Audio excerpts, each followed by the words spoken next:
If you know CPT, it means color people time. I would go like 80 miles an hour, 90 miles an hour. We need to disappoint people for the greater good. What would my friends even want more of? Would they want me to show up at the event, at the brunch, at the lunch, at the dinner, whatever, 15 minutes late? Or would they rather me get into a car accident so I can please them so that I don't have to be late?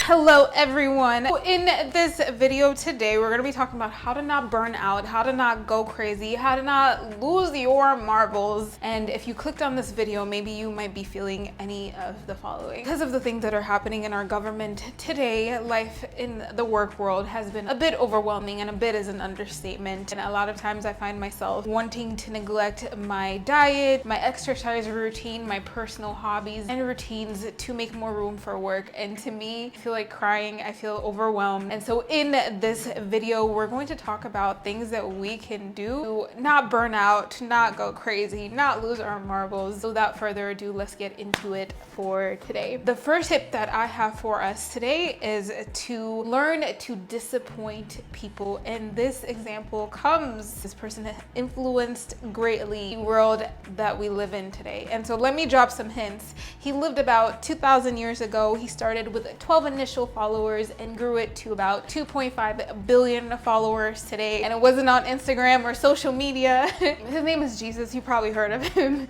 But in this story, Jesus disappoints Mary and Martha for the greater good. Jesus is near the Jordan River when he hears that this man named Lazarus is sick. Usually when you hear something like this, you're supposed to hurry to the person, but instead of going straight to Lazarus, he stays 2 more days the place that he is, and then he begins to travel to this place called Bethany, where Lazarus lives and his sisters Mary and Martha are. So when he finally arrives to where Lazarus is and where his sisters Mary and Martha are, Lazarus is already dead and he is in his tomb and everyone is crying. And so his sister Martha walks up to him and tells Christ, you know, Christ, like if you had been here earlier, then my brother would still be alive. You could have done something, you could have helped. And then Mary walks up to Jesus and she was just weeping, and Christ was so moved by what was going on around him that he starts weeping as well. And this is where we get the shortest verse in the Bible, which says Jesus wept. 2 words. The story is funny because Jesus intentionally stayed 2 more days where he was before he made it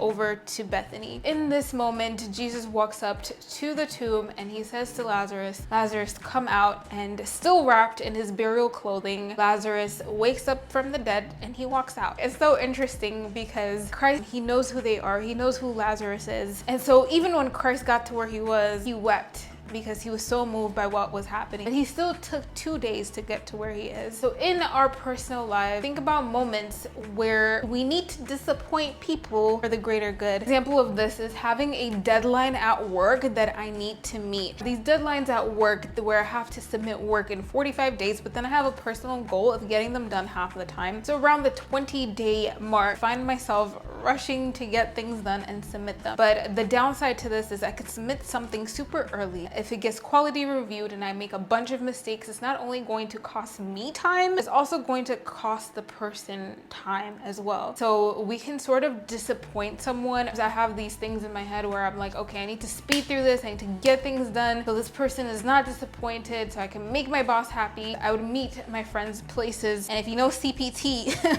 it means color people time. I arrive on CPT, but I try not to arrive on CPT. In order to arrive on time, because I have a guilty conscience, I would go like 80 miles an hour, 90 miles an hour. But when you really think about it, what would my friends even want more of? Would they want me to show up at the event, at the brunch, at the lunch, at the dinner, whatever, 15 minutes late? Or would they rather me get into a car accident so I can please them so that I don't have to be late? When it comes to work, when it comes to our personal lives, we have to think about the greater good and not be so worried about it's okay to disappoint people as long as you're doing it for the greater good.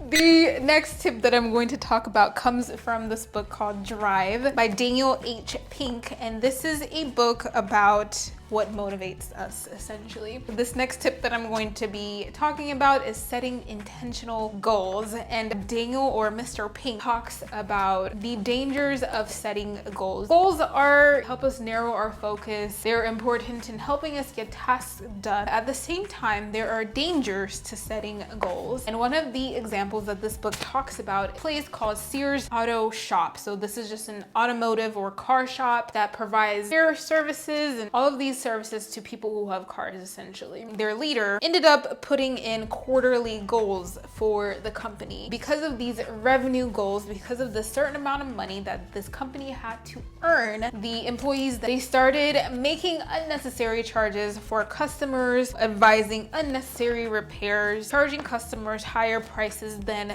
it would have been originally. Around 1960s to 1990s, this company actually started to decline, and one of the reasons was because of these standards that were put in place, obviously get more money into the company, but because of the ethics and the ways that people and the employees were trying to get to this goal, was one of the things that contributed to the decline of the company. When I was in 7th or 8th grade, there used to be this boy that sits next to me in piano class, and he used to copy off my classwork and homework and I would let him. And time he came up to me and he told me, you know, my parents pay me for getting into honor rolls. They pay me for each A and for each B that I get. And so the goal in this scenario is to get honor roll, to get A's and B's, but the way that the person was achieving this goal is to do it in an unethical way. So if you do this kind of crap in college and then graduate with honor roll, then you get to the work field where there is no cheat sheet. Not only do you not have confidence in yourself and in your work, you also lose motivation. The work actually becomes difficult. Both of these examples, you have this end goal, and then you have a group of people or a person trying to achieve this goal in an unethical way. How I do this in my own personal life is having reports that I need to complete. And so I'm out here breaking my own boundaries, breaking my own rules, feeling overwhelmed because I'm trying to meet this goal. And so sometimes I tell myself, you know, I can't stay later than 3:30 or 4 o'clock at work, and I'm over here staying till 5 because I'm trying to meet this goal of, you know, fulfilling many reports or fulfilling reports in half the time, which I will eventually get to. I'm over here breaking my own boundaries, staying at work later than I should, putting in extra time, sometimes just feeling so stressed and so overwhelmed. So I was just feeling tempted to submit work when it's not the best quality as it should be. If you're not intentional or about the goals that you set, then you'll likely do unethical things to get to them. Okay. There is a certain level which I look really cute in, so we're just trying to see if this is that level. I have all these lights. Lights, please. Turn off the lights. For now, everything just seems so bright.